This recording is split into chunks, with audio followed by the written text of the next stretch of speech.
for its Ankleshwar facility. This is due to the lack of compliance with the good manufacturing practices.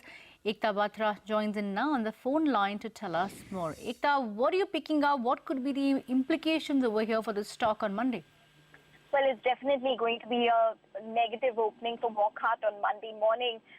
Remember that this particular API facility is not related to Waloj as well as Chikalthana, which have those import alerts which are still outstanding. They are formulation plants and they've received import alerts since 2013. I understand with regards to this particular API facility located in Ankleshwar, remember it's an API facility, the inspection that took place by the US FDA was around 6 to 8 months ago. And that, in fact, they received around 3 to 4 483s or observations at that point in time. And that seems to have now been converted into an import alert. Now, remember that there is one scenario which could be a possibility here, or two scenarios rather. First, it could be just a comprehensive remedial plan that the US FDA wants Wockhardt to implement with all of their plants.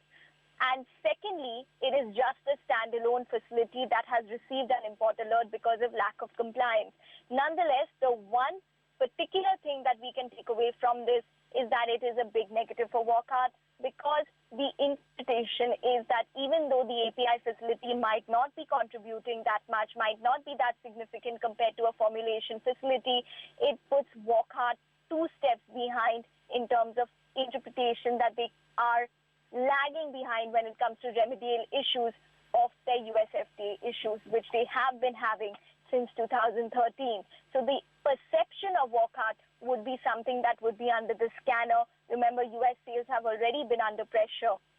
Secondly, there is always the risk that other regulators could possibly look at this US FDA compliance issue and then possibly, have some regulatory inspections coming in for the API facility. That is something that we have to take into consideration. And lastly, remember that the formulations, sometimes they are sourced in terms of APIs from indigenous plants, which would be this Ankleshwar plant. So maybe current formulations which they have from Morton Grove, which is a US FDA compliant facility in the US, or filings going forward could be impacted because of this. Overall, it's definitely a net negative for Wockhardt. Now, 3 of their plants have import alerts from the US FDA. Absolutely, and we will definitely watch out for the stock on Monday.